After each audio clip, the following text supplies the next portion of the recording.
اعوذ باللہ من الشیطان الرجیم بسم اللہ الرحمن الرحیم وبہ نستعین هو خیر الناصر ومعین اللہم صلی علی محمد وآل محمد وعجل فرجہم اجمعین۔ محترم سامعین، امام رضا علیہ السلام نے ایک خطبہ دیا مرف کے اندر۔ بہت ہی معروف خطبہ ہے، بہت ہی گراں قدر خطبہ ہے، بہترین خطبات میں سے ائمہ علیہم السلام کے یہ خطبہ شمار کیا جاتا ہے۔ یہ خطبہ کب امام نے دیا؟ اس وقت امام نے خطبہ دیا جب امام کو مأمون نے اپنے پاس بلایا تھا، اور مولا جب ایران کے ایک شہر میں، ایک علاقے میں جس کو مرف کہا جاتا ہے، وہاں پر جب امام پہنچے تو راوی عبدالعزیز بن مسلم ہے، وہ یہ کہتا ہے کہ ہمیں معلوم ہوا کہ امام رضا علیہ السلام تشریف لائے ہیں۔ تو اس سے پہلے کہ ہم امام کے پاس جاتے، ایک بحث ہمارے درمیان چھڑی ہوئی تھی جو امامت کے حوالے سے تھی۔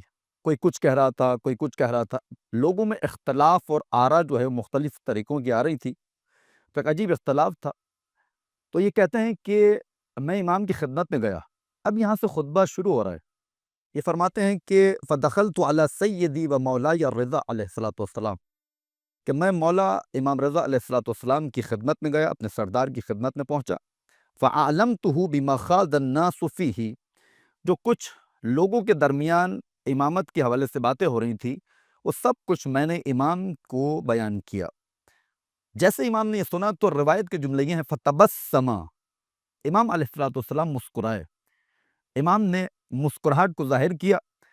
اب یہ مسکراہٹ بھی معلوم ایسا ہو رہا ہے کہ مولا کو معلوم ہے یہ لوگ امامت کے بارے میں باتیں کر رہے ہیں۔ امام گویا کہ مذاق اڑانا چاہتے تھے، یعنی گویا کہ یہ بتانا چاہ رہے ہیں کہ ان کا کیا مقام کی امامت کے بارے میں باتیں کریں، اپنی آراء کو پیش کریں۔ ثم قال، امام نے مسکرایا، پھر امام نے فرمایا یا عبدالعزیز، اے عبدالعزیز، جہل القوم وخدعوا عن ادیانہم، یہ جو امامت کے حوالے سے لوگ باتیں کر رہے ہیں، یہ لوگ دھوکے میں ہیں۔ انہوں نے اپنے ادیان والوں کو، اپنے دین والوں کو دھوکے میں ڈالا ہوا ہے امامت کے اعتبار سے۔ پھر امام نے بہت ہی اچھے طریقے سے امامت کو بیان کرنا شروع کیا۔ سب سے پہلے میرے مولا امام رضا علیہ السلام نے قرآن کے ذریعے سے امامت کو ثابت کیا۔ امامت کی فضیلت قرآن میں پروردگار عالم نے کس انداز میں بیان فرمائی۔ امام نے عبدالعزیز کو خطاب کیا، اے عبدالعزیز بن مسلم، ان اللہ عز وجل لم یقبض نبیہ حتی اکمل لہ الدین، کہ پروردگار عالم نے اپنے نبی کی روح کو قبض نہیں کیا یہاں تک کہ نبی کے لیے دین کو کامل کر دیا۔ وَأَنزَلَ عَلَيْهِ الْقُرْآنَ فِيهِ تِبْيَانُ كُلِّ شَيْءٍ، پھر امام نے فرمایا کہ پروردگار عالم نے اپنے نبی پر قرآن کو نازل کیا، اور اس قرآن کی خاصیت یہ ہے کہ اس میں ہر شے کا ذکر موجود ہے، ہر شے کا تذکرہ موجود ہے، بالکل واضح طور پر۔ وَبَيَّنَ فِيهِ الْحَلَالَ وَالْحَرَامَ، اور پروردگار عالم نے اس قرآن کے اندر حلال کو بھی بیان فرما دیا، حرام کو بھی بیان فرما دیا۔ وَالْحُدُودَ وَالْأَحْكَامَ، جتنی بھی حدیں ہیں شرعیت کے اندر، انسان جب مثلا چوری کر لیتا تو اس کی ایک الگ حد ہوتی ہے، تو امام اشارہ فرما رہے ہیں جتنی بھی حدود ہیں، جتنے بھی احکام شرعیہ ہیں، پروردگار عالم نے اس اپنی کتاب قرآن میں ذکر فرما دیے۔ وَجَمِيعَ مَا يَحْتَاجُ إِلَيْهِ النَّاسُ كَمُلًا، اور ہر اس چیز کو بیان فرما دیا اس قرآن مجید کے اندر کہ جس چیز کی انسان کو احتیاج ہوتی ہے، انسان اس کا محتاج ہوتا ہے۔ اب یہاں پہ امام نے سب کچھ بیان کر دیا کہ اس میں ہر چیز کو پروردگار عالم نے بیان فرما دیا، احکام کو بیان فرما دیا، حدود کو بیان فرما دیا، اور جس چیز کا انسان محتاج ہوتا ہے ان تمام چیزوں کو بطور احسن مکمل طور سے بیان فرما دیا۔ پھر امام نے تاکید کی، تاکید کے طور پر امام نے پھر قرآنی آیت پیش کی۔ امام فرماتے ہیں کہ ما فرطنا الکتاب من شیء، پروردگار یہ بیان کر رہا ہے کہ ہم نے اس کتاب میں، قرآن مجید میں، کسی شے کو چھوڑا نہیں ہے بیان کرنے سے، ہر چیز کو بیان کر دیا ہے۔ عزیزان گرامی، یہ خطبہ امام دیتے جا رہے ہیں اور عبدالعزیز بن مسلم اس کو سن رہے ہیں۔ پھر امام نے دلائل پیش کیے امامت کے اعتبار سے۔ سب سے بہترین دلیل امام نے جو پیش کی ہے، جو آیت مولا متقیان علی ابن ابی طالب کی ولایت کے اعلان کے بعد غدیر خم میں نازل ہوئی تھی، اس آیت کو میرے مولا نے پیش کیا اور اس کے لیے مقدمہ باندھا۔ امام فرماتے ہیں وَأَنزَلَ عَلَيْهِ فِي حِجَّةِ الْوِدَاعِ وَهِيَ آخِرُ عُمُرِهِ، امام فرماتے ہیں کہ جب نبی اکرم کا آخری حج تھا، جب آخری عمر کے مراحل میں نبی اکرم آ چکے تھے، جب نبی اکرم کا آخری حج تھا جس کو حجۃ الوداع کہا جاتا ہے، وہاں پر پروردگار عالم کا حکم آیا یا ایھا الرسول بلغ ما انزل الیک من ربک وان لم تفعل فما بلغت رسالتہ۔ جب رسول اکرم نے اس پیغام کو پہنچا دیا تو میرے مولا فرماتے ہیں امام رضا علیہ السلام عبدالعزیز یاد رکھو، اس کے بعد اللہ کے رسول نے ایک آیت کو پیش کیا، وہ کیا تھی؟ جو جبرائیل لے کر آئے تھے جب ولایت علی ابن ابی طالب کا اعلان ہو گیا۔ اس کے بعد امام فرماتے ہیں کہ نبی اکرم نے اس آیت کو پڑھ کے سنایا، جبرائیل کے ذریعے سے جبرائیل آئے اور اس طریقے سے اس آیت کی تلاوت کی گئی، الیوم اکملت لکم دینکم واتممت علیکم نعمتی ورضیت لکم الاسلام دینا، کہ آج کے دن میں نے اپنے دین کو کامل کر دیا اور تم پر آج ہی کے دن میں نے اپنی نعمت کو تمام کر دیا۔ یعنی مولا بیان فرمانا چاہ رہے ہیں کہ ولایت علی ابن ابی طالب کے علاوہ دین کچھ بھی نہیں ہے۔ اگر دین کو پہچاننا چاہتے ہو، دین کو معیاری بنانا چاہتے ہو تو ولایت علی ابن ابی طالب اس دین میں شامل ہو، تب جا کر یہ دین تمہارا معیاری بن سکتا ہے۔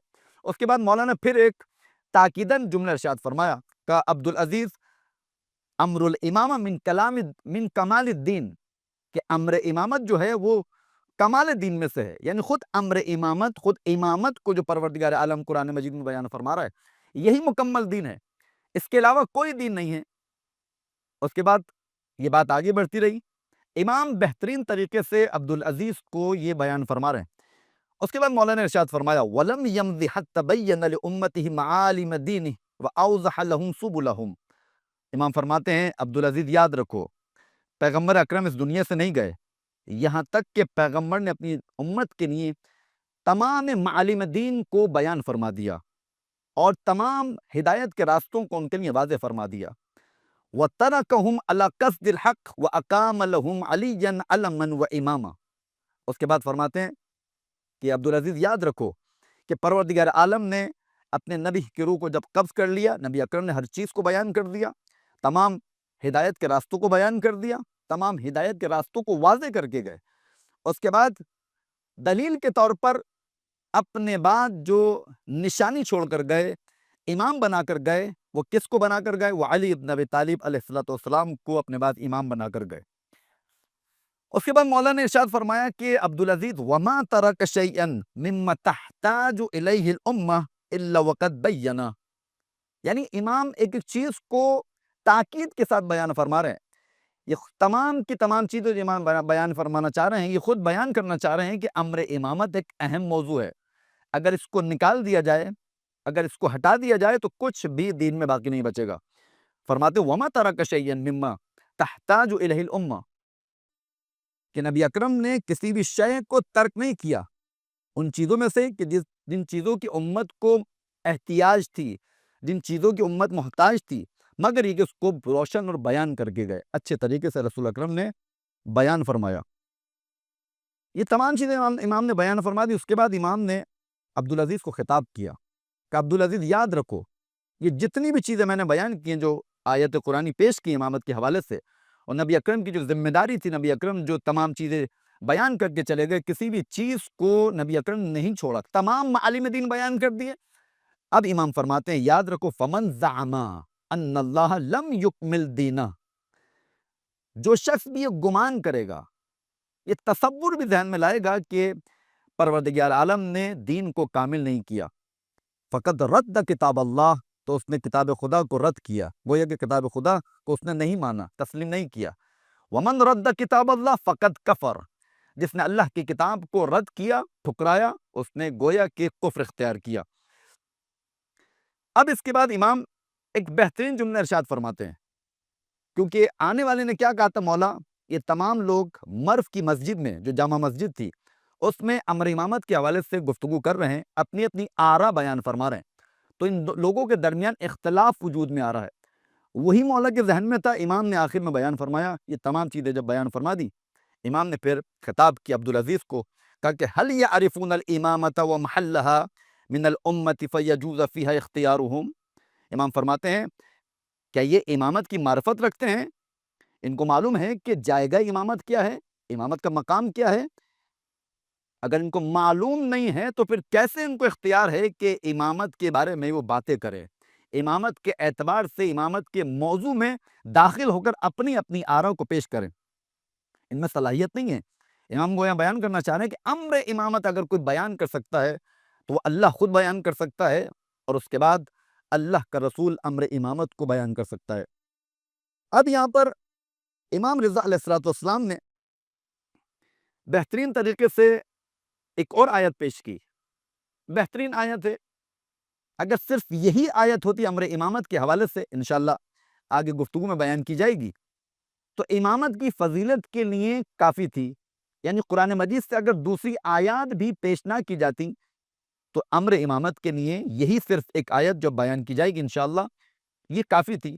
امام نے بیان فرمایا ان الامام خص اللہ بها ابراہیم الخلیل بعد النبوت والخلہ مرتبتا ثالثتا وفضیلتا شرفہ بها۔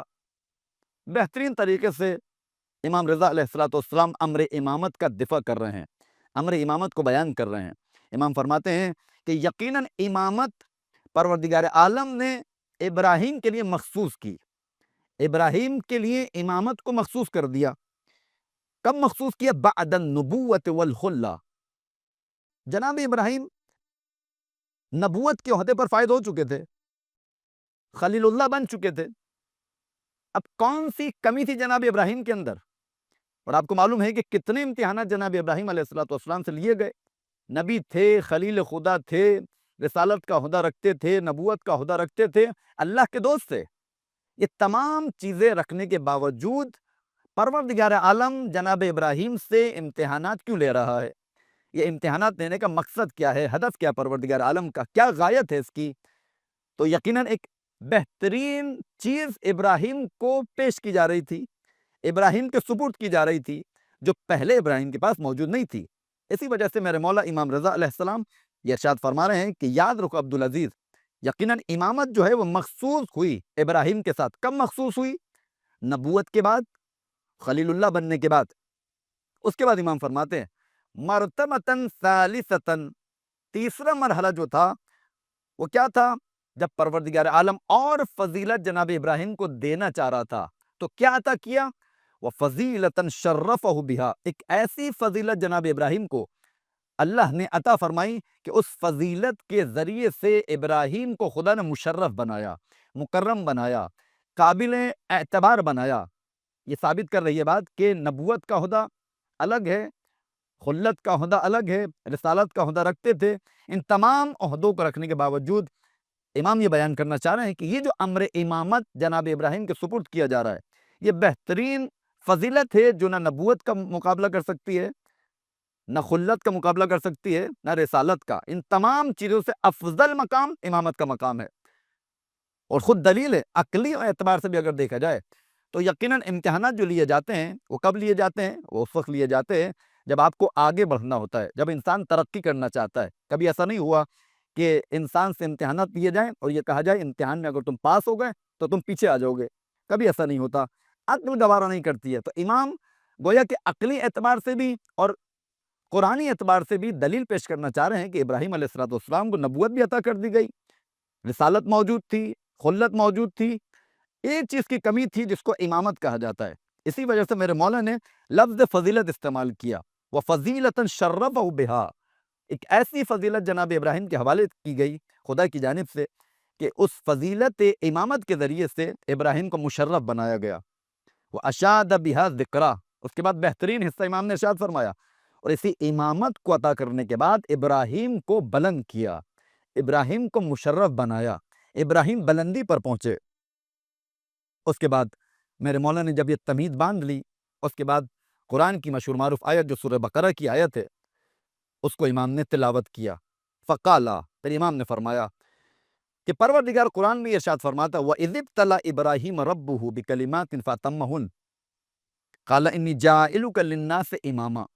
بہترین آیت ہے، میں نے عرض کیا کہ امام نے اس آیت کو جو پیش کیا ہے بہترین آیت ہے، اس سے بڑی آیت امامت کو ثابت کرنے کے لیے قرآن مجید میں موجود نہیں ہے۔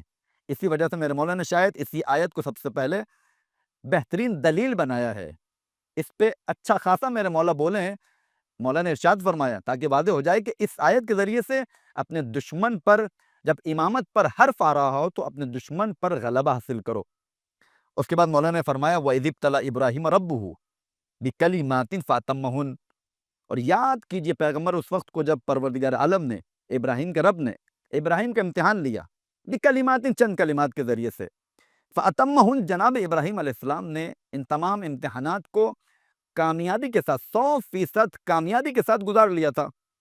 اور جب یہ تمام امتحانات کو گزار لیا، پھر ارشاد فرمایا پروردگار عالم نے، ارشاد رب العزت ہوا، قال انی جاعلک للناس اماما، اب ابراہیم میں تمہیں لوگوں کا امام بنانے جا رہا ہوں۔ دیکھیں اس آیت کے چند پہلو ہیں، ہر پہلو پر اگر آپ بحث کریں، گفتگو کریں، تو یقیناً ہر ایک بحث میں فضیلت امامت پوشیدہ ہے۔ اب یہاں پر بھی اگر آپ دیکھیں، یہ جو پروردگار عالم تمام امتحانات لینے کے بعد ابراہیم سے خطاب کر رہا ہے علیہ الصلوۃ والسلام سے، کہ انی جاعلک للناس اماما، کہ میں تمہیں لوگوں کا امام بنا رہا ہوں۔ دیکھیں یہاں پر کیا بیان کیا، میں تمہیں لوگوں کا امام بنا رہا ہوں، یہ نہیں کہا کہ میں تمہیں عالمین کا امام بنا رہا ہوں۔ خود یہ جملہ ارشاد فرما رہا ہے، امام کی زبانی جو آیت جاری ہوئی، اس میں پروردگار جو بیان کرنا چاہ رہا ہے، یہ خود جملہ بیان کر رہا ہے۔ کیا بیان کر رہا ہے؟ کہ میں نے تمہیں لوگوں کا امام بنایا، عالمین کے لیے امام نہیں بنایا۔ اب آپ تصور کیجئے، یہ ابراہیم کے لیے بیان کیا گیا، میں نے تمہیں لوگوں کا امام بنایا، اور جب ہمارے اور آپ کے آخری نبی حضرت محمد مصطفیٰ صلی اللہ علیہ وآلہ وسلم سے پروردگار عالم نے خطاب کیا، تو اس طریقے سے خطاب نہیں کیا، بلکہ خطاب یہ ہوا، وَمَا أَرْسَلْنَاكَ إِلَّا رَحْمَةً لِلْعَالَمِينَ، اے رسول، اے حبیب، ہم نے آپ کو نہیں بھیجا، ہاں اگر بھیجا ہے تو عالمین کے لیے رحمت بنا کر۔ اب یہیں سے استدلال ہو سکتا ہے کہ پروردگار عالم نے جو ارشاد فرمایا، وَمَا أَرْسَلْنَاكَ إِلَّا رَحْمَةً لِلْعَالَمِينَ، اے حبیب ہم نے آپ کو نہیں بھیجا، اگر بھیجا ہے تو صرف اور صرف عالمین کے لیے رحمت بنا کر۔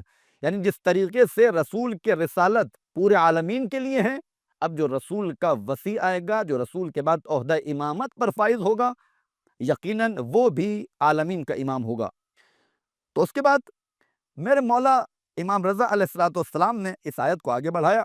اب اس آیت پر رک کر، اس آیت پہ زیادہ گفتگو میں اس وجہ سے کر رہا ہوں کیونکہ اس میں بہت سارے نکات پوشیدہ ہے، کیونکہ امام نے پیش کیے ہیں، کیونکہ جو مخالفین ہیں اگر ان کو اپنی کتابوں سے، روایات کے ذریعے سے آپ قانع کرنا چاہیں امامت کے حوالے سے، تو ممکن ہے وہ اعتراض کرے، لیکن میرے مولا امام رضا علیہ السلام نے، علی بن موسیٰ رضا علیہ السلام نے آیات قرآنیہ کو پیش کیا۔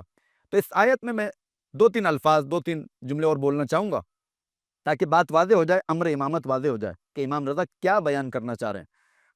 جناب ابراہیم کو جب خدا نے امام بنا دیا، دیکھیے ابھی تک امامت کے عہدے سے پہلے جناب ابراہیم کے پاس نبوت بھی موجود تھی، خلت بھی موجود تھی، رسالت بھی موجود تھی، یہ تمام چیزیں موجود تھیں، کہیں پر بھی آیت نے یہ بیان نہیں کیا، اور نہ ہی روایت ظاہراً کوئی بیان کر سکتی ہے، نہ روایت میں موجود ہے کہ جناب ابراہیم نے نبوت کے بعد کہا ہو، رسالت کے بعد کہا ہو، جب خلیل اللہ بن گئے جب کہا ہو کہ وَمِن ذُرِّيَّتِي، کہ پروردگار یہ جو عہدہ نبوت ہے کیا میری ذریت میں بھی اس کو قرار دے گا؟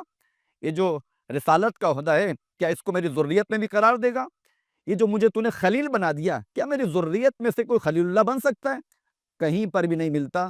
صرف ایک مقام ہے، جب امامت عطا کر دی گئی، جب ابراہیم کو امام بنا دیا گیا، اس کے بعد فوراً سے آیت آگے بڑھی۔ امام نے فرمایا کہ پھر ابراہیم علیہ السلام نے پروردگار عالم سے التماس کی، ایک سوال کیا، وَمِن ذُرِّيَّتِي، کیا پروردگار اس عہدہ امامت کو میری ذریت میں بھی قرار دے گا؟ یہ قرار نہیں دے گا۔ تو پروردگار عالم نے ایک معیار بتایا، امر امامت کے لیے سب سے اساسی شرط کیا ہے؟ معصوم ہونا چاہیے، امام معصوم ہو۔ اگر غیر معصوم کو امام بنانا چاہیں گے تو پھر وہی خرابیاں آئیں گی جو آپ نے رحلت رسول کے بعد دیکھی۔ تو سوال کیا، وَمِن ذُرِّيَّتِي، کیا پروردگار میری ذریت میں بھی اس امامت کے عہدے کو قرار دے گا؟ یہ قرار نہیں دے گا۔ پروردگار عالم نے ایک معیار دیا، ایک کلیہ قاعدہ بیان کر دیا، لا ینال عہد الظالمین، ابراہیم یاد رکھو یہ میرا عہدہ امامت ایک عہد ہے میرا، پہلے تو عہد کہا، اور اس سے پہلے انی جاعلک للناس امامہ کہا، یعنی اس سے بھی یہ واضح ہوتا ہے کہ اس عہدے کا انتظام پروردگار عالم کی ذمہ داری ہے، نہ لوگوں کی ذمہ داری۔ اور آخری آیت میں بھی کہا، لا ینال عہد الظالمین، یہ میرا عہد ہے، یہ میرا عہد ظالمین تک نہیں پہنچ سکتا، ظالم اس عہد تک نہیں پہنچ سکتے ہیں۔ تو لہذا امام نے اس آیت کو پیش کر کے بتا دیا کہ امام وہ بنے گا جو عادل ہوگا، ظالم کبھی بھی امام نہیں بن سکتا۔ اس کے بعد امام نے ایک آخری جملہ خلاصتاً پیش کیا. جب اس آیت کو بیان کر دیا امام نے کہ نبوت ملی، خلت ملی، رسالت مل چکی، تو تیسرے مرحلے پر جو فضیلت ہے وہ امامت کی صورت میں ابراہیم کو عطا کی گئی. امام نے جب یہ تمام باتیں بیان فرما دی، اس کے بعد امام نے واقعاً امام کے کلام پر قربان جائیں، امام نے آخر میں بیان فرمایا فَأَبْطَلَتْ هَذِهِ الْآيَةِ إِمَامَةَ كُلِّ ظَالِمٍ إِلَى يَوْمِ الْقِيَامَةِ وَصَارَتْ فِي الصَّفْوَةِ. بہترین طریقے سے امام نے اس کو ارشاد فرمایا کہ یہ آیت، یہ جو جناب ابراہیم کے حوالے سے آیت ہے وَإِذِ ابْتَلَى إِبْرَاهِيمَ، یہ جو پوری آیت بیان کی گئی، امام فرما رہے یہ آیت باطل کر رہی ہے ہر ایک ظالم کی امامت کو. کب تک؟ قیامت تک. یعنی قیامت تک اس آیت نے بیان فرما دیا کہ ظالم کبھی امام بن ہی نہیں سکتا ہے. اس کے بعد امام نے دلیل پیش کی حضرت ابراہیم کی ذریت میں وَصَارَتْ فِي الصَّفْوَةِ. تو پروردگار عالم نے اس امامت کو برگزیدہ افراد میں قرار دیا، کیونکہ ابراہیم علیہ السلام کی دعا یہ تھی وَمِن ذُرِّيَّتِي، کہ میں تمہاری ذریت میں قرار تو دوں گا، جو بھی پاک و پاکیزہ برگزیدہ افراد تمہاری ذریت میں آتے رہیں گے، میں اس امامت کو تمہاری ذریت میں قرار دے دوں گا. تو یہ آیت بہترین آیت ہے. گویا امام نے سمجھا دیا اپنے دشمنوں پر اس آیت کے ذریعے احتجاج کرو. اس کے بعد امام نے عبدالعزیز کو خطاب کیا کہ عبدالعزیز ثم اکرمہ اللہ بان جعلها فی ذریت اہل الصفوة والطہارہ.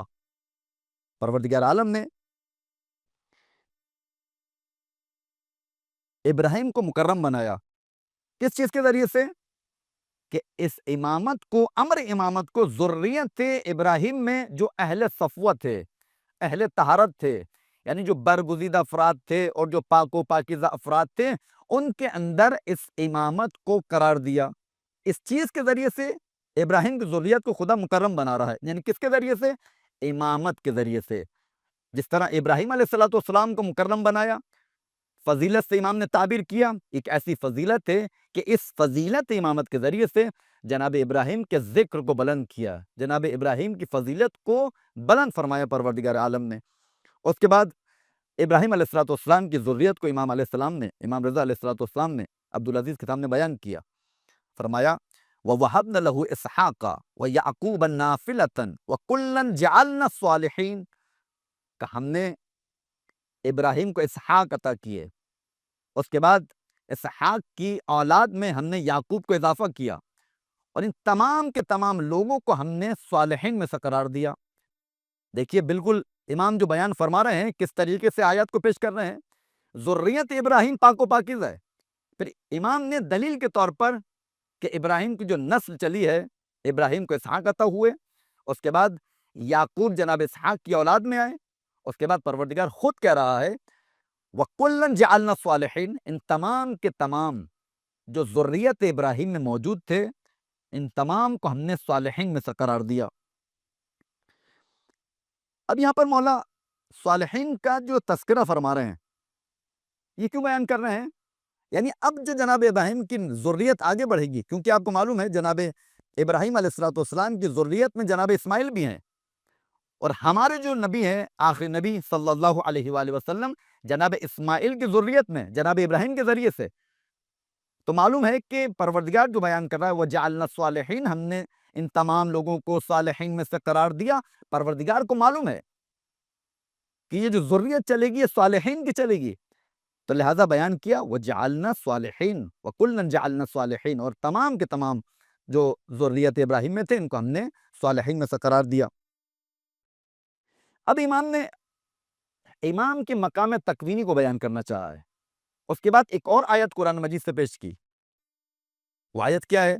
امام نے فرمایا وَجَعَلْنَا أَئِمَّةً يَهْدُونَ بِأَمْرِنَا وَأَوْحَيْنَا إِلَيْهِمْ فِعْلَ الْخَيْرَاتِ وَإِقَامَ الصَّلَاةِ وَإِيتَاءَ الزَّكَاةِ وَكَانُوا لَنَا عَابِدِينَ. یہاں پر اس آیت کو بیان کرنے کے ذریعے سے امام واضح کرنا چاہ رہے ہیں کہ امام کے پاس مقام تکوینی ہوتا ہے، یعنی تصرف اس کے ہاتھ میں ہوتا ہے. یعنی جو ابراہیم کی ذریت میں اہل صفوہ و طہارت ہیں، جناب اسحاق آئے، جناب یعقوب آئے، جناب اسماعیل آئے، ان کی ذریت میں جناب محمد مصطفیٰ صلی اللہ علیہ وآلہ وسلم آئے۔ تو امام بیان کرنا چاہ رہے ہیں یہ جو افراد ہیں خدا انہی کے لیے قرآن میں ارشاد فرما رہا ہے وَجَعَلْنَا أَئِمَّةً يَهْدُونَ بِأَمْرِنَا، کہ ہم نے ان کو ائمہ قرار دیا اور ہم ہی نے ان کو امام بنایا۔ ان کی خاصیت کیا ہے؟ ان کی صفت کیا ہے؟ یہدون بامرنا، یہ تمام کے تمام ائمہ جو ہماری جانب سے ہیں، جن کو ہم نے ائمہ بنایا ہے، جن کو ہم نے امام بنایا ہے، یہ ہمارے امر کے ذریعے سے ہدایت کرتے ہیں۔ یعنی خود یہ ہمارے امر کے ذریعے سے ہدایت کرتے ہیں۔ اس کا معنی کیا ہے؟ اس کا معنی یہ ہے پروردگار کن فیکون کا مالک ہے۔ امر پروردگار جو ظاہر ہوتا ہے وہ ان کے اوپر ظاہر ہوتا ہے۔ یہ خدا کے امر سے ہدایت کرتے ہیں، یعنی جو کچھ کرتے ہیں وہ امر پروردگار ہوتا ہے۔ وَأَوْحَيْنَا إِلَيْهِمْ فَعِلَ الْخَيْرَاتِ، اور ہم نے انہی کی طرح جن کو ہم نے امام بنایا وہی کی ہے فعل خیر کی۔ دیکھیں یہاں پر توجہ کیجئے گا، امام کیا بیان کرنا چاہ رہے ہیں اس آیت کے اندر؟ امام نے کیوں یہ آیت پیش کی؟ اس کی وجہ یہ ہے، یہ جو پروردگار بیان کر رہا ہے وہ اوحینا الیہم فعل الخیرات، کہ ہم نے ان تمام لوگوں کی طرف جن کو ہم نے ائمہ بنایا، جن کو ہم نے امام بنایا، اور یہ ہمارے امر کے ذریعے سے ہدایت کرتے ہیں۔ وَأَوْحَيْنَا إِلَيْهِمْ فَعِلَ الْخَيْرَاتِ، اس کا معنی کیا ہے؟ ہم نے وحی کی ہے ان تمام لوگوں کی طرف، تمام ائمہ کی طرف فعل خیر کی۔ دیکھیے ایک مرتبہ میں یہ کہتا ہوں کہ یہ فعل خیر کو انجام دینے والے ہیں، ایک مرتبہ کہتا ہوں یہ خود فعل خیر ہیں، یہ عین نیکی ہیں، عین خیر ہیں۔ تو وہی جو کی جا رہی ہے خود خیر کی، یعنی خود یہ خیر ہے۔ پروردگار یہ بیان نہیں کر رہا کہ تم فعل خیر کو انجام دو، یعنی بتانا چاہ رہا پروردگار عالم یہی عین خیر ہیں، یہی نیکی کا منبع ہے، حقیقت نیکی، حقیقت خیر اگر ہے تو یہی ائمہ ہیں جن کو ہم نے امام بنایا۔ جو کچھ نیکی حاصل کرنا چاہتا ہے، جو کچھ خیر کچھ پانا چاہتا ہے، ان کو متصل ہونا پڑے گا اسی امام معصوم کے ساتھ جن کو خدا نے امام بنایا۔ عزیزان گرامی، اس کے بعد یہ بات آگے بڑھتی رہی، امام خطبہ ارشاد فرما رہے ہیں۔ اس کے بعد امام نے فرمایا فَلَمْ تَزَلْ تَرِثُهَا ذُرِّيَّتَهُ، اور یہ جو ابراہیم کی ذریت میں اس عہدہ امامت کو رکھا، یہ وراثت کے طور پر آگے بڑھتی رہی، بعض عن بعض قرنن فقرنن، بعض سے بعض میں منتقل ہوئی، ایک قرن سے دوسرے قرن، یعنی یہ سلسلہ جاری رہا، یہاں تک کہ ورثہ النبی صلی اللہ علیہ وآلہ وسلم، یہاں تک کہ جناب ختمی مرتبت اس عہدہ امامت کے وارث بنے۔ میں نے عرض کیا کہ جناب اسماعیل بھی جناب ابراہیم کی ذریت میں شامل ہیں، اور ہمارے نبی کا جو سلسلہ چلتا ہے وہ جناب اسماعیل سے چلتا ہے، اسی وجہ سے یہ سلسلہ چلتا رہا، یہاں تک کہ سلسلہ یہاں تک پہنچا ورثہ النبی صلی اللہ علیہ وآلہ وسلم، کہ نبی اکرم صلی اللہ علیہ وآلہ وسلم اس کے وارث بنے۔ فقال اللہ ان اول الناس بابراہیم للذین اتبعوہ وہذا النبی والذین آمنوا۔ اس کے بعد امام نے قرآن کی آیت کو پیش کیا، امام نے فرمایا کہ پروردگار عالم یہ قرآن میں ارشاد فرما رہا ہے کہ ابراہیم کی ذریت کے جو سب سے زیادہ سزاوار ہیں، جو شائستہ ہیں، وہ لوگ ہیں کہ جنہوں نے ابراہیم کی پیروی کی۔ وہذا النبی، اور یہ اشارہ ہے جناب ختمی مرتبت صلی اللہ علیہ وآلہ وسلم کی ذات گرامی کی طرف، اور یہ نبی بھی ابراہیم کی اتباع کرنے والے ہیں۔ اس کے بعد بات یہاں پر رکی نہیں، امام چاہتے تو یہاں پر اس بات کو روکتے تھے، امام اس کے بعد آیت کو تلاوت نہ فرماتے، اگر پروردگار عالم بھی اسی پر رک جاتا، وہذا النبی، یعنی وہ لوگ سب سے زیادہ سزاوار ہیں ابراہیم کی ذریت میں شامل ہوں جنہوں نے ابراہیم کی اتباع کی۔ اس کے بعد فرمایا وہذا النبی، اور یہ نبی بھی ابراہیم کی اتباع کرنے والے ہیں، یعنی گویا کہ پروردگار بیان کر رہا ہے امام کی زبانی کہ ہمارے نبی ذریت جناب ابراہیم میں شامل ہیں۔ اس کے بعد بہترین حصہ امام نے آیت کا پیش کیا والذین آمنوا، اور وہ لوگ جو ایمان لا چکے ہیں وہ بھی ابراہیم کی ذریت میں شامل ہیں۔ یہ کیسے ہو سکتا ہے کہ جناب نبی اکرم تو ذریت ابراہیم میں شامل ہو؟ یعنی پروردگار یہاں پر یہ سمجھانا چاہ رہا ہے جس طریقے سے جناب ختمی مرتبت جناب ابراہیم علیہ السلام کی ذریت میں شامل ہیں، ان کی نسل میں شامل ہیں، بالکل اسی طریقے سے مولا کائنات علی ابن ابی طالب علیہ السلام بھی ذریت ابراہیم میں شامل ہیں۔ جب میرے مولا امام رضا علیہ السلام نے یہ بیان کر دیا فلم تزل ترثها ذریته بعض عن بعض قرنا فقرنا حتى ورث النبی صلی اللہ علیہ وآلہ وسلم فقال اللہ ان اول الناس بابراہیم للذین تبعوه وهذا النبی والذین آمنوا کہ سلسلہ ذریت ابراہیم میں وراثتاً چلتا رہے گا، بعض سے بعض تک یہ وراثت پہنچے گی، ایک قرن سے دوسرے قرن میں یہ وراثت پہنچے گی، یہاں تک کہ نبی اکرم صلی اللہ علیہ وآلہ وسلم اس امامت کے وارث بن گئے۔ پھر اللہ تعالیٰ نے اپنی کتاب میں یہ ارشاد فرمایا کہ جناب ابراہیم کی ذریت کے سب سے زیادہ سزاوار وہ لوگ ہیں کہ جنہوں نے جناب ابراہیم کی اتباع کی، اور یہ نبی یعنی اشارہ ہے نبی اکرم صلی اللہ علیہ وآلہ وسلم کی ذات کی طرف، اور اس کے ساتھ فوراً سے والذین آمنوا کا پروردگار عالم نے اشارہ فرمایا۔ یعنی امام یہاں پر بیان کرنا چاہ رہے ہیں کہ نبی سب سے زیادہ پیروی کرنے والے تھے، ذریت ابراہیم میں اہل صفوہ، اہل طہارت اگر کوئی لوگ تھے تو وہ نبی اکرم تھے، یا وہ لوگ تھے جو نبی اکرم کی اتباع کرنے والے تھے، جو اللہ پر بھی ایمان لے کر آئے اور نبی اکرم کی رسالت پر بھی ایمان لے کر آئے۔ اسی وجہ سے پھر امام نے آگے بڑھ کر یہ ارشاد فرمایا فَكَانَتْ لَهُمْ خَاصَّةٌ، یہ امامت مخصوص ہو گئی نبی اکرم کی ذریت کے ساتھ۔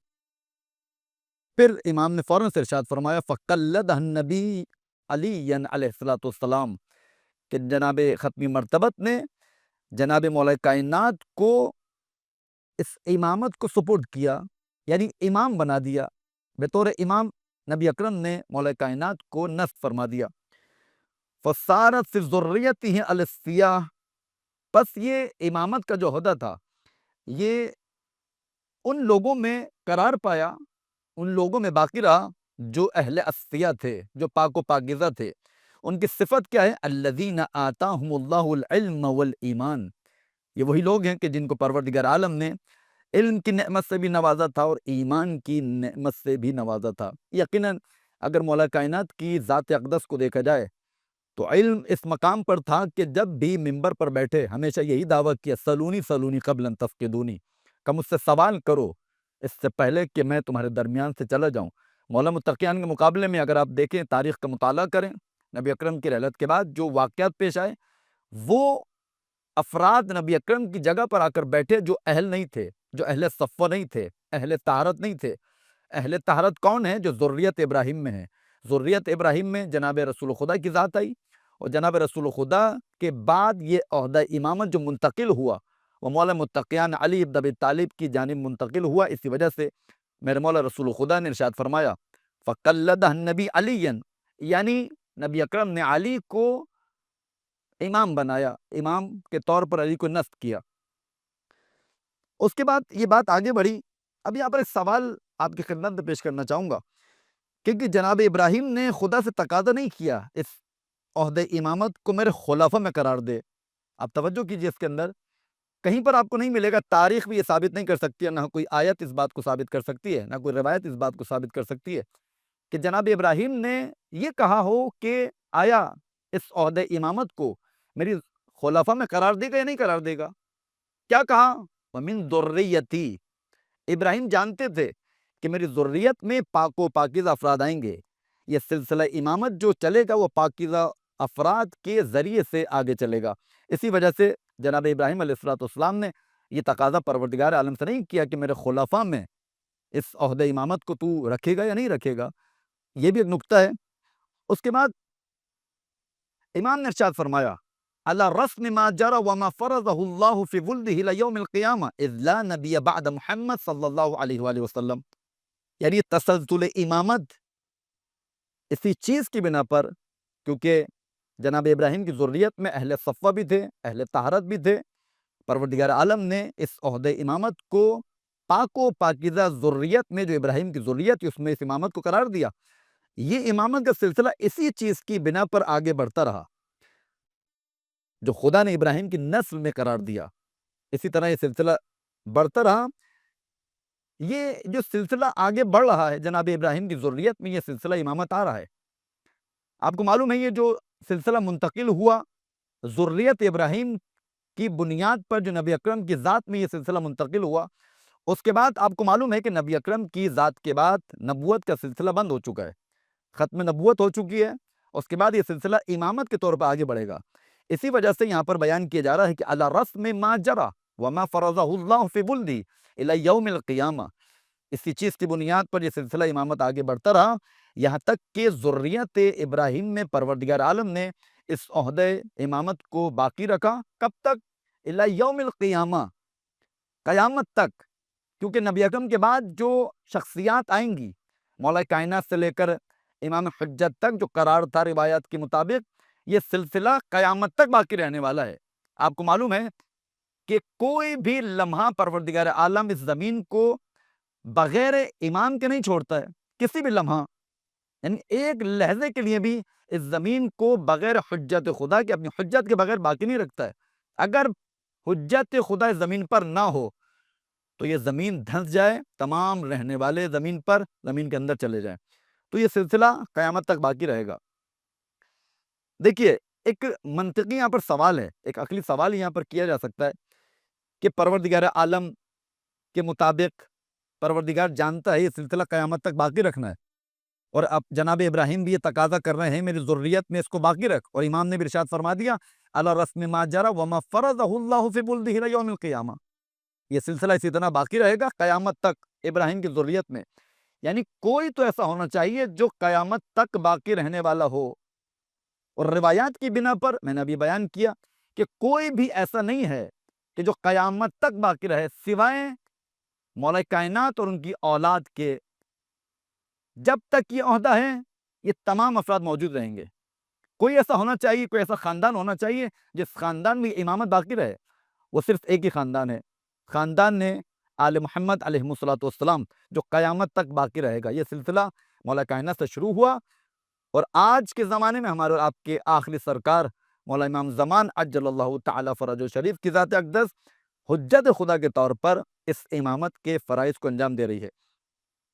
اس کے بعد امام نے نتیجہ لیا، امام فرماتے ہیں کہ فَمِنْ أَيْنَ يَخْتَارُ هَذِهِ الْجُهَّالُ الْإِمَامَةَ بِآرَائِهِمْ، بہترین طریقے سے امام نے بیان فرما دیا، خلاصہ میں ہم نے بیان فرمایا، نتیجہ امام دے رہے ہیں کہ عبدالعزیز یاد رکھو، یہ جو تمام لوگ امامت کے حوالے سے باتیں کر رہے ہیں، یہ تمام کے تمام لوگ جاہل ہیں، یہ بہت بڑے جاہل ہیں کہ جو اپنی آرا سے، اپنی رائے کے ذریعے سے امام کو اختیار کرنا چاہتے ہیں، امام کا انتخاب کرنا چاہتے ہیں، امام کے بارے میں باتیں کر رہے ہیں۔ ان کی کیا حیثیت ہے یہ امامت کے بارے میں باتیں کریں؟ اب یہاں سے امام نے ایک اور پہلو کی طرف اشارہ کیا کہ امر امامت اگر مخصوص ہے تو اس کے لیے افراد بھی خاص ہیں، ہر ایک کے ساتھ یہ امر امامت مخصوص نہیں ہو سکتا ہے۔ امام نے ارشاد فرمایا ان الامامت منزلۃ الانبیاء، کہ یاد رکھو یقیناً امامت انبیاء کی منزلت کا نام ہے، وارث الاوصیاء، اوصیاء کی وراثت کا نام ہے، یعنی ہر کسی کے حصے میں امامت نہیں آئے گی، یا تو انبیاء کی منزلت ہے امامت، یا اوصیاء کی وراثت کا نام ہے امامت۔ اس کے بعد فرمایا ان الامامت خلافت اللہ وخلافت الرسول ومقام امیر المؤمنین وخلافت الحسن والحسین علیہم الصلوۃ والسلام، کہ یاد رکھو یقیناً امامت اللہ کی جانشینی کا نام ہے، یقیناً امامت رسول خدا کی جانشینی کا نام ہے، یقیناً امامت مقام مولا متقیان امیر المؤمنین علی بن ابی طالب علیہ الصلوۃ والسلام کا نام ہے، یقیناً امامت امام حسن مجتبی علیہ الصلوۃ والسلام اور امام حسین علیہ الصلوۃ والسلام کی خلافت کا نام ہے۔ یہ امام کیوں اشارہ فرما رہے ہیں کہ ایرے غیروں کے پاس امامت نہیں آ سکتی ہے، کوئی معمولی عہدہ نہیں ہے، حسن و حسین کی خلافت کا نام ہے امامت، یعنی امام گویا اشارہ فرمانا چاہ رہے ہیں تاریخ کے اس پہلو کی طرف کہ امام حسین کے بعد آپ نے دیکھا جو امام حسین کو شہید کیا گیا، اس کے بعد ہر ایک امام نے امامت کے طور پر اپنے آپ کو ظاہر کیا، اپنے زمانے کے اعتبار سے امام زین العابدین علیہ الصلوۃ والسلام نے اپنے اعتبار سے امامت کو ظاہر کیا۔ اس کے بعد یہ سلسلہ آیا چھٹے امام تک، ایک اچھے طریقے سے یونیورسٹی بنائی، یعنی گویا ثابت کر رہے ہیں یہ جو نظام آگے چل رہا ہے یہی تو خلافت حسن حسین ہے، یہی تو حسین کی وراثت ہے جو آگے بڑھ رہی ہے۔ امام کاظم کو اسی وجہ سے آپ نے دیکھا کہ ہارون الرشید نے قید میں ڈال دیا، کیوں ڈالا؟ اسی وجہ سے تاکہ اس بات کو یہ محو کر دیں، ختم کر دیں، یہ خلافت حسین ابن علی نہیں ہے، محو کرنا چاہتے تھے، ان کو خوف تھا، امام کاظم کو زندان میں ڈال دیا۔ اس کے بعد امام رضا علیہ الصلوۃ والسلام کا دور آیا، امام رضا کو بہانے کے ساتھ مامون الرشید نے لعنت اللہ علیہ نے اپنے پاس بلایا، ولایت عہدی دینا چاہیے۔ یہ تمام مقاصد یہ ہیں کہ امامت کو محو کر دیا جائے، لیکن جب پروردگار عالم اس مقام کو بلند رکھنا چاہتا ہے تو کس میں مجال ہے کہ اس مقام کو وہ نیچے لا سکے؟ نہیں ہو سکتا۔ خدا کا وعدہ ہے، یہ امامت امر پروردگار ہے۔ وَجَعَلْنَا أَئِمَّةً يَهْدُونَ بِأَمْرِنَا کا مصداق ہے یہ عہدہ امامت، پروردگار عالم اس کو قرار دے رہا ہے۔ عزیزان گرامی، امام رضا علیہ السلام نے اس بات کو آگے بڑھایا۔ امام فرماتے ہیں ان الامام زمام الدین ونظام المسلمین وصلاح الدنیا وعز المؤمنین، یقیناً امام دین کی مہار کا نام ہے۔ امام کون ہوتا ہے؟ یعنی جس کے ہاتھ میں دین کی مہار ہو، یعنی امام جب چاہے پروردگار عالم کے حکم سے ہر کام کر سکتا ہے۔ یعنی اگر یہ کائنات چلے گی تو امام کے امر کے ذریعے چلے گی۔ جو پروردگار عالم نے امر الہی امام کے سپرد کیا ہے، جو اجازت خدا نے دی ہے، اس اجازت کے ذریعے سے امام امر کو نافذ کر سکتا ہے۔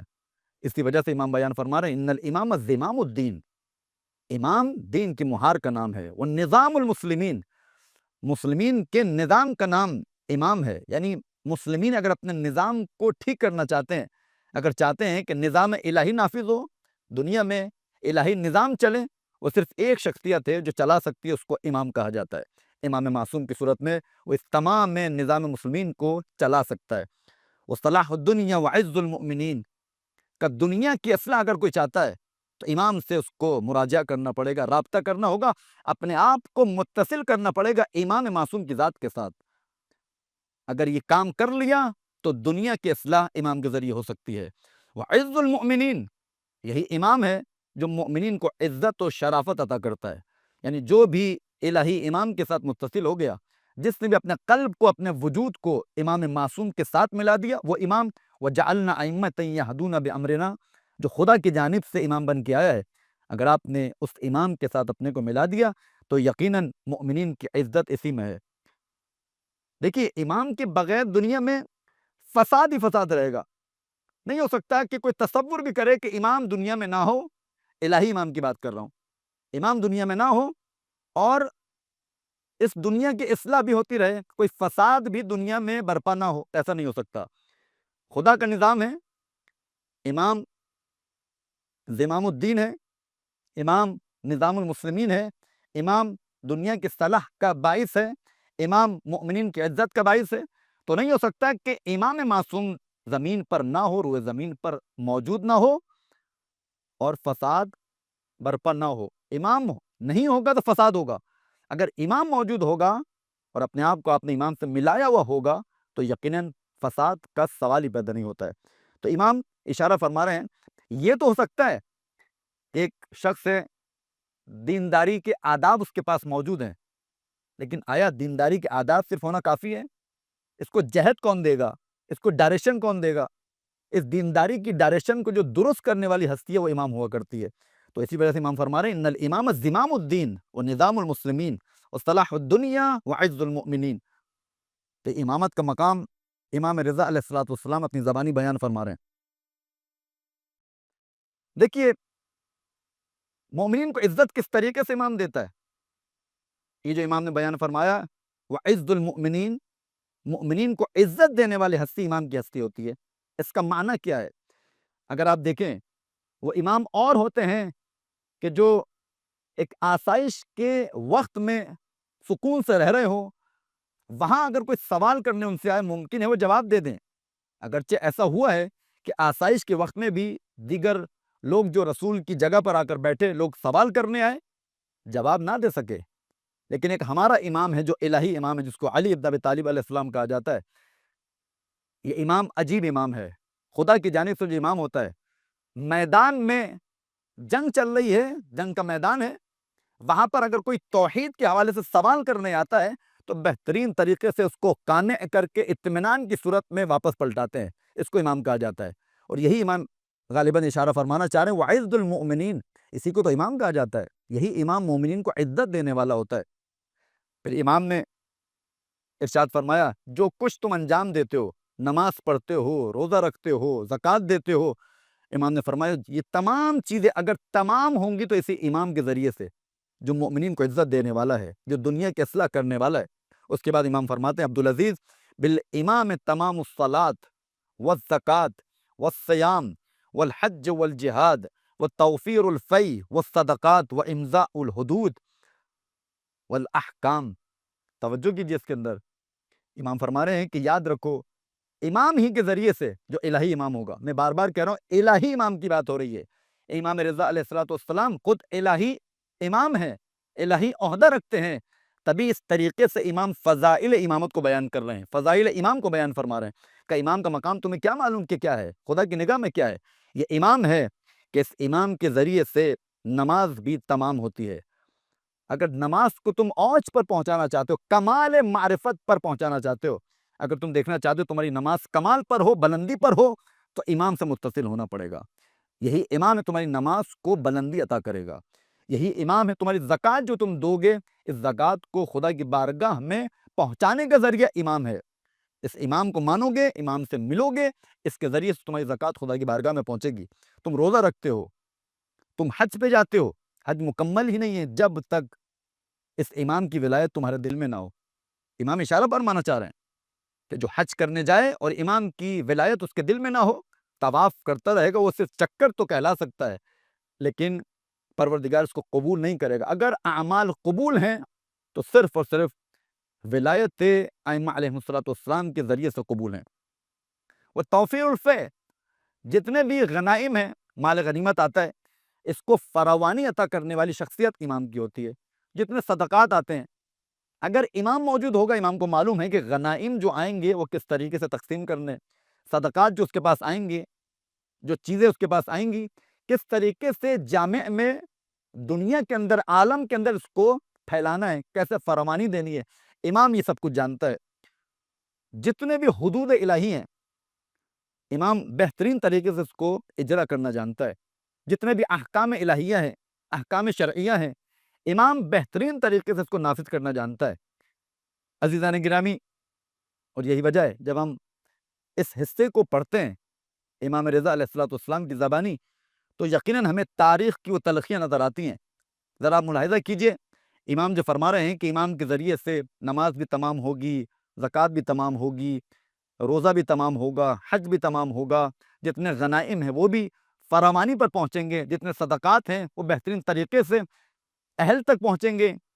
امام جو بیان کرنا چاہ رہے ہیں، اگر آپ تاریخ کو دیکھیں، جنگ جمل واقع ہوئی، 25 سال کا فاصلہ، جنگ جمل جب ہوئی ہے، 25 سال کے بعد جب مولا متقیان نے بصرہ میں نماز پڑھائی، تو عمران بن حسین جو رسول کا صحابی ہے، یہ کہتا ہے کہ آج علی نے ویسی ہی نماز پڑھائی جو نماز ہم رسول اللہ کے پیچھے پڑھا کرتے تھے۔ یعنی خود آپ اس کو ملاحظہ فرمائیے کہ جو بھی چیزیں ہیں تمام ہوں گی امام کے ذریعے سے۔ نماز اگر مکمل ہوگی، کیا فرمانا چاہ رہے ہیں امام اس کے اندر؟ یعنی مقصد یہ ہوا کہ جو نماز رسول خدا پڑھا کرتے تھے، این ہی ویسی نماز اگر کوئی پڑھ سکتا ہے تو مولا متقیان علی بن ابی طالب علیہ السلام کی ذات اقدس ہے کا مولا میں صلاحیت ہے، کیونکہ بالامام تمام الصلاۃ، نماز اپنی اصلی شکل جو دکھائے گی، جو واقعی نماز کہلاتی ہے، جو رسول اللہ پڑھا کرتے تھے، اگر وہ نماز آپ دیکھنا چاہتے ہیں تو وہ علی کی صورت میں، علی جب امامت کریں گے تو یہ عمران بن حسین کہتا ہے کہ میں نے دیکھا ویسی ہی نماز علی نے بصرہ میں پڑھی جو نماز رسول خدا پڑھا کرتے تھے۔ عزیزان گرامی، اس کے بعد امام نے ارشاد فرمایا الامام یحلل حلال اللہ، کا امام وہ ہوتا ہے جو حلال خدا کو حلال کرنے والا ہوتا ہے، ویحرم حرامہ، اور حرام خدا کو حرام کرنے والا ہوتا ہے۔ یعنی جو چیزیں پروردگار نے حلال کی ہیں، امام اس کو حلال کرتا ہے، جو چیزیں خدا نے حرام قرار دی ہیں، امام بھی اسی کو حرام قرار دیتا ہے۔ وَيُقِيمُ حُدُودَ اللَّهِ وَيَذُبُّ عَنْ دِينِ اللَّهِ وَيَدْعُ إِلَى سَبِيلِ اللَّهِ بِالْحِكْمَةِ وَالْمَوْعِظَةِ الْحَسَنَةِ وَالْحُجَّةِ الْبَالِغَةِ۔ عزیزان گرامی، امام فرما رہے ہیں کہ امام ہی وہ ہوتا ہے جو حدود خدا کو قائم کرنے والا ہوتا ہے، دین خدا کی پاسداری کرنے والا ہوتا ہے، دین خدا کا دفاع کرنے والا امام ہوا کرتا ہے۔ یقیم حدود اللہ، کیا مقصد ہے اس کا؟ دیکھیے مولا متقیان علی ابن ابی طالب خدا کی طرف سے امام، غدیر میں امام بنائے گئے اللہ کی جانب سے، کیونکہ خدا کی جانب سے امام ہیں تو حدود خدا کو جو قائم کرنے والے ہوں گے وہ امام علی ہی ہوں گے، یعنی امام علی میں صلاحیت ہے کہ حدود پروردگار کو قائم کریں۔ اور یہی وجہ ہے کہ جب کبھی بھی حتیٰ کہ امام کا چاہنے والا، واقعات ملتے ہیں، روایت موجود ہیں، حتیٰ کہ امام کا چاہنے والا بھی اگر چوری کرتا ہوا نظر آیا اور امام کو بتایا گیا، واقعہ معروف ہے، امام کی خدمت میں لایا گیا، امام نے اس سے سوال کیا، بتا تو نے چوری کی ہے؟ کہا بالکل مولا چوری کی ہے۔ یہ جو اعتراف کر رہا ہے بہت اچھے طریقے سے، بہترین طریقے سے امام کے سامنے اعتراف کر رہا ہے، مولا جی میں نے چوری کی ہے۔ امام نے کہا کہ حدود تو جاری ہوں گے، وہ جانتا ہے کہ امام علی ہی اس قابل ہیں جو حدود پروردگار کو جاری کر سکتے ہیں، یعنی وہ امام کی طرف سے جو حدود جاری ہو رہی ہے وہ جانتا ہی ہے اللہ کی جانب سے حدود ہے، امام کبھی غلط کر ہی نہیں سکتے ہیں۔ اسی وجہ سے امام نے اس کی 4 انگلیاں کاٹی، 4 انگلیاں کاٹنے کے بعد جب یہ باہر آیا، ابن قوہ جو مولا کا دشمن تھا اس نے دیکھا، کیونکہ یہ ہر وقت مولا کی فضیلتوں کو بیان کرتا رہتا تھا، امام علی یہ، امام علی وہ، امام علی یہ، تو جب دیکھا کہ اس کی انگلیاں کٹی ہوئی ہیں، اس نے سوال کیا کہ تیری انگلیاں کس نے کاٹی؟ وہ یہ جواب دیتا ہے کہ علی نے میری انگلیاں کاٹی۔ اس کے بعد فضائل پڑھتا ہے کہ نہ صرف علی نے میری انگلیاں کاٹی، امام المتقین نے میری انگلیاں کاٹی، یعقوب الدین نے میری انگلیاں کاٹی، امام کے القابات اپنی زبان پر جاری کرتا جا رہا ہے۔ ابن قوہ کہتا ہے عجب انسان ہے تو، علی نے تیری انگلیاں کاٹ دی اور تو علی کی تعریف کر رہا ہے۔ کہتا ہے تمہیں معلوم نہیں ہے علی کبھی غلط کام کر ہی نہیں سکتا ہے، علی کی شخصیت وہ ہے، یعنی گویا اس نے اپنے الفاظ کے ذریعے ثابت کر دیا کہ علی وہ ہے جو یقیم حدود اللہ، جو اللہ کی حدود کو قائم کرنے والا ہے۔ علی جو بھی کام کرتا ہے، علی ید اللہ ہے، جو کچھ پروردگار عالم کا حکم ہوتا ہے علی وہی کام کرتا ہے۔ اور یہی وجہ ہے میرے مولا نے اس کا اجر بھی اس کو دیا۔ جب مولا کو معلوم ہوا تو ایک مرتبہ مولا نے اس کو بلایا کہ تو نے کیا کہا؟ کہ میں نے مولا آپ کے یہ القابات اس کے سامنے بیان کیے، کہ میں نے تیری انگلیاں کاٹی تھی۔ وہ کہنے لگا مولا آپ کبھی غلط کر ہی نہیں سکتے ہیں، آپ کی محبت میرے دل میں موجود ہے۔ یہ الہی خلیفہ ہوتا ہے جس کی محبت خدا انسانوں کے دل میں ڈالتا ہے۔ میرے مولا نے کہا کہ اب میں معجزہ دکھاؤں گا۔ روایت میں ملتا ہے کہ امام نے پروردگار عالم سے التجا کی، درخواست کی پروردگار اس کی انگلیوں کو دوبارہ اس کے ہاتھ سے جوڑ دے۔ جیسے میرے مولا نے یہ دعا کی تو یہ دیکھا گیا کہ اس کی انگلیاں دوبارہ اس کے ہاتھ سے جا کر جڑ گئی۔ تو آپ نے ملاحظہ کیا کہ یقیم حدود اللہ کا امام وہ ہوتا ہے جو اللہ کی حدود کو قائم کرنے والا ہوتا ہے۔ امام جانتا ہے کہ کہاں پر کون سی حد جاری کرنی ہے اور کتنی حد جاری کرنی ہے۔ عزیزان گرامی، وَيَذُبُّ عَنْ دِينِ اللَّهِ، اللہ کے دین کا دفاع کرنے والا امام ہوتا ہے۔ کسی میں صلاحیت نہیں ہے جو اللہ کے دین کا دفاع کرے۔ وَيَدْعُ إِلَىٰ سَبِيلِ اللَّهِ بِالْحِکْمَةِ وَالْمَوْعِظَةِ الْحَسَنَةِ کہ امام کی خاصیت یہ ہوتی ہے کہ اللہ کے راستے کی طرف دعوت دینے والا امام ہوتا ہے، کیونکہ الہی خلیفہ ہے، اللہ کی جانب سے آیا ہے، تب اس کی خاصیت بھی یہی ہونی چاہیے کہ یہ اللہ کی طرف لوگوں کو دعوت کرے۔ ظاہر میں یہ نظر آتا ہے کہ امام اپنی جانب بلا رہا ہے، اگر اپنی جانب بھی بلا رہا ہے تو گویا وہ پروردگار عالم سے آپ کو ملانا چاہتا ہے، خدا کے راستے کی طرف رہنمائی کرنا چاہتا ہے۔ کس چیز کے ذریعے سے؟ حکمت کے ذریعے سے، ایک بہترین وعد و نصیحت کے ذریعے سے۔ والحجت البالغہ کا امام حجت بالغہ ہوتا ہے۔ کیا مقصد؟ یعنی جتنی بھی چیزیں ہیں اگر وہ کمال پر نظر آئیں گی تو امام ہی میں صلاحیت ہے کہ تمام چیزوں کو کمال پر پہنچانے والی ہستی امام کی ہوتی ہے۔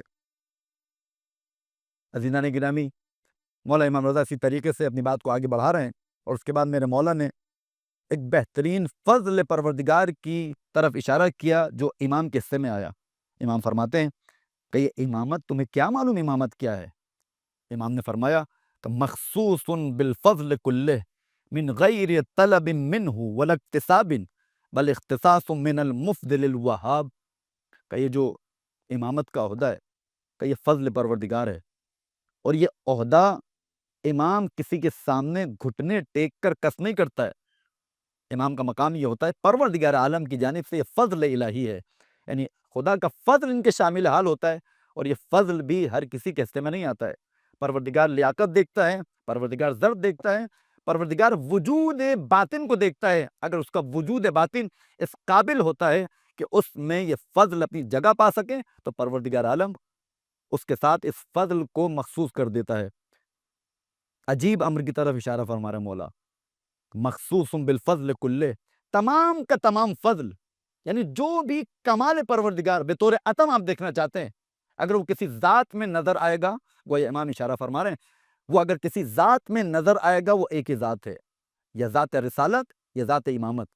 علی اور رسول ایک ہیں، انا و علی من نور واحد، چاہے رسول خدا کی ذات میں ہو، رسول خدا کی ذات سے یہ تمام چیزیں منتقل ہوں گی ذات علی ابن ابی طالب کے اندر۔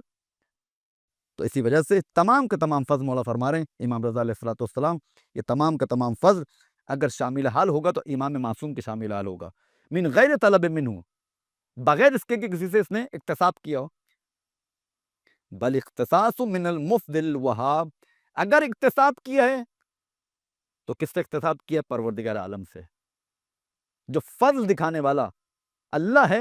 یہ تمام کمالات، یہ جو علم امام آپ دیکھتے ہیں، یہ کہاں سے آیا؟ یقیناً پروردگار عالم کی جانب سے یہ علم امام جو آپ دیکھتے ہیں، یہ خدا کی جانب سے امام کے پاس آیا۔ اس کے بعد امام نے ایک بہترین صفت کی طرف امام کی اشارہ کیا، جو تشبیہ دی ہے، بہترین تشبیہ دی ہے۔ امام فرماتے ہیں الامام کالشمس الطالعہ المجللۃ بنورھا للعالم وہو بالافق حیث لا تنالہ الابصار ولا الایدی۔ توجہ کیجئے، امام فرما رہے ہیں کہ امام کا مقام، یہ امام سورج کی مانند ہوتا ہے۔ سورج کا کام کیا ہوتا ہے؟ الطالعۃ المجللۃ بنورھا للعالم، سورج کا کام یہ ہوتا ہے، شمس کا کام یہ ہوتا ہے، جب اس کی کرنیں اس سے نکلتی ہیں، جب جب اس کی روشنائی شمس سے نکلتی ہے، سورج سے نکلتی ہے، تو کیا کرتی ہے؟ پورے عالم کو وہ نورانی کر دیتی ہے۔ امام کا مشابہت دینا، شباہت دینا، امام کا تشبیہ دینا عجیب تشبیہ ہے کہ امام کا مقام بھی یہی ہے کہ امام کا نور اس قابل ہوتا ہے۔ البتہ ہمیں سمجھانے کے مارے شاید امام، کیونکہ سامنے راوی جو تھا اس کی ظرفیت کے مطابق امام اس خطبے کو ارشاد فرما رہے ہیں، یہ تصور مت کیجئے گا امام نے اپنے تمام فضائل کو اس خطبے میں بیان فرما دیے، یہ امام نے راوی کے ذہن کے مطابق بیان کیے ہیں۔ راوی جس قابل تھا، جتنی اس کی لیاقت تھی، جتنی اس کی ظرفیت تھی، تو امام سمجھانے کے مارے اس کو کہہ رہے ہیں کہ الامام کالشمس الطالعہ المجللۃ بنورھا للعالم، کہ امام کی مثال سورج کی طرح ہے۔ جس طرح سورج طلوع کرتا ہے تو طلوع ہونے کے بعد وہ پورے عالم کو، پوری دنیا کو منور کر دیتا ہے اپنے نور کے ذریعے سے، کہ امام کا مقام بھی ہے یہ، کہ امام کا مقام یہ ہے، امام کے ذریعے سے دنیا منور ہوتی ہے، امام کے ذریعے سے ستارے اگر روشنی دے رہے ہیں وہ امام کے ذریعے سے دے رہے ہیں، اگر چاند کی روشنی ہے تو امام کے نور کے ذریعے سے۔ یہ تمام روشنیاں، چاہے ستارے کی روشنی ہو، چاہے چاند کی روشنی ہو، چاہے وہ سورج کی ضوء ہو، یہ تمام نور اگر کسب کر رہے ہیں وہ ذات امام سے کسب کر رہے ہیں۔ اسی وجہ سے امام نے تشبیہ دی الامام کالشمس الطالعہ، ورنہ امام کا نور سورج کے نور سے کئی زیادہ ہے۔ یہاں پر ایک روایت ملتی ہے کہ مومن کے دل میں، امام فرماتے ہیں، جو ہمارا نور امامت ہوتا ہے، ایک مومن کے قلب میں، اس کے وجود میں جو نور امامت ہوتا ہے، اس کی ضوء اور روشنی سورج کی روشنی سے زیادہ ہوتی ہے۔ تصور کیجئے امامت کا نور آپ کے قلب میں موجود ہو، اس کی روشنی سورج کی روشنی سے تیز ہوتی ہے۔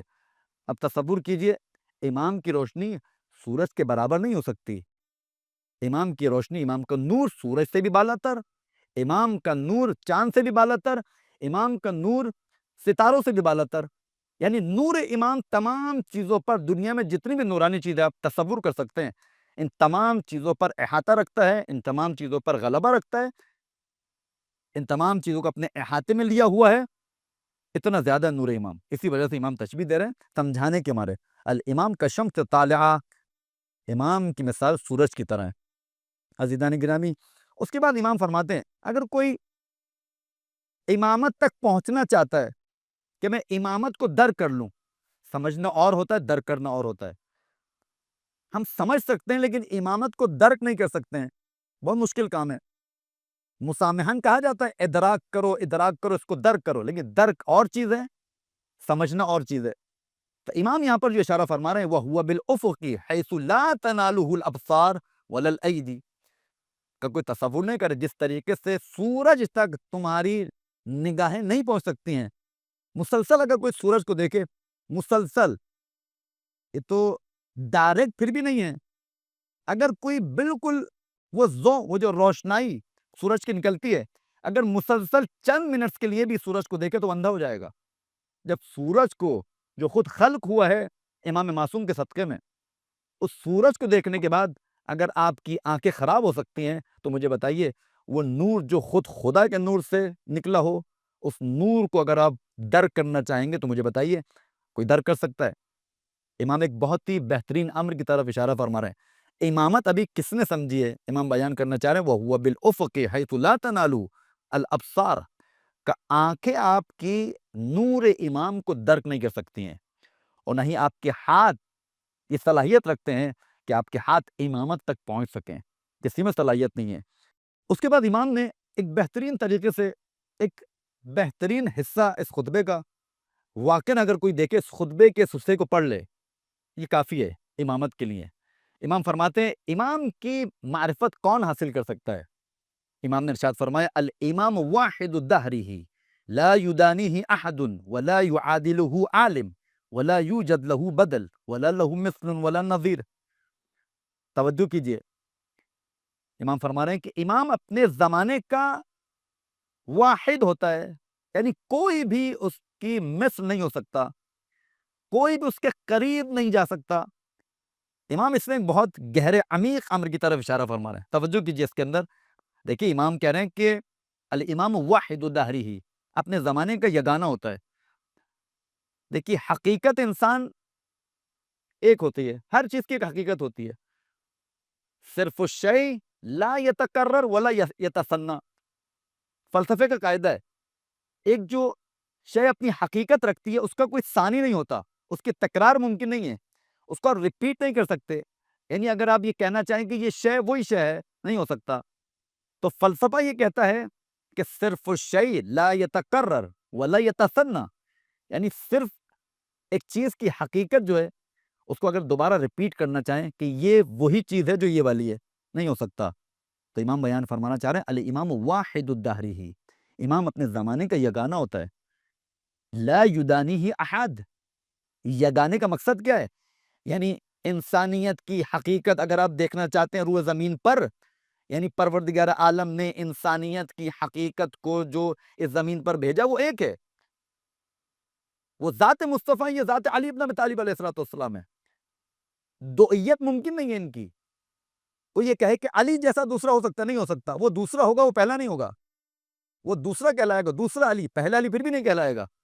تو لہذا امام یہاں پر ایک دقیق انداز سے بیان فرما رہے ہیں الامام واحد الدہرہ، امام اپنے زمانے کا یکتا ہوتا ہے، لا یدانیہ احد، جب یکتا ہوتا ہے تو کوئی ایک بھی صلاحیت نہیں رکھتا کہ امام سے نزدیک ہو جائے، ولا یعادلہ عالم، کوئی عالم بھی، علم رکھنے والے تمام افراد اگر یہ چاہیں کہ معادل اس کے برابر میں آ کر کھڑے ہو جائیں، امام بیان فرما رہے ہیں صلاحیت نہیں ہے، یہ سوچنا بھی بیکار ہے کہ کوئی عالم، بڑے سے بڑا عالم امام کے معادل، امام کے برابر میں آگے کھڑا ہو جائے، نہیں ہو سکتا۔ اب دیکھیے اگر آپ چاہیں کہ دنیا میں ایک عام عالم اس دنیا سے گیا تو ممکن ہے کہ اس جیسا آ جائے، یہ عام بشر کی بات ہو رہی ہے، لیکن جو آل محمد علیہ السلام کے پاس خدا نے جو چیزیں بھیجی ہیں، یہ تمام چیزوں کو رکھنے کے بعد اگر کوئی تصور کرے جو الہی خلیفہ ہے، جو الہی امام بن کے زمین پر موجود ہے رسول خدا کے بعد، اگر وہ گیا تو اس جیسا دوسرا امام آئے گا، عالم اس کا مقابلہ نہیں کر سکتا کہ میں مقابلہ کر لوں، نعوذ باللہ امام کے برابر آ کر کھڑا ہو جاؤں، نہیں ہو سکتا، بدل بھی نہیں آ سکتا، کوئی اس کا آلٹرنیٹ امام کو ہو نہیں سکتا۔ میں نے عرض کیا کہ ہر شے کی حقیقت ہوتی ہے، اس کی دوئیت ممکن نہیں ہے فلسفے کے اعتبار سے۔ اگر آپ ویسے بھی دیکھیں کہ اس شے کو آپ یہ ثابت کریں یہ چیز وہی ہے، نہیں، اس جیسی شاید ہو جائے، وہی نہیں ہے۔ حقیقت شے، کسی شے کی حقیقت وہ ایک ہی ہوتی ہے، اس کی دوئیت ممکن نہیں ہے، امکان نہیں ہے۔ تو امام فرما رہے ہیں کہ ولا یوجد لہ بدل، امام کا بدل بھی نہیں آ سکتا، ولا لہ مثل ولا نظیر، کوئی مثل اور نظیر امام کا ہو ہی نہیں سکتا ہے۔ تو عزیزان گرامی یہ وہ خطبہ ہے جو امام نے مرو میں دیا. ابھی صرف چند فراز میں نے آپ کی خدمت میں پیش کیے کیونکہ ظاہر ہے 1 گھنٹے کے اندر یہ پورا خطبہ ممکن نہیں ہے. بس ارادہ یہ تھا کہ ایک معرفت امام کے حوالے سے امامت کی معرفت آپ تک پہنچ جائے. جو معصوم کی زبانی امام رضا علیہ السلام نے امامت کے فضائل کو بیان کیا مرو کے اندر. وصلی اللہ علی محمد و آلہ الطاہرین.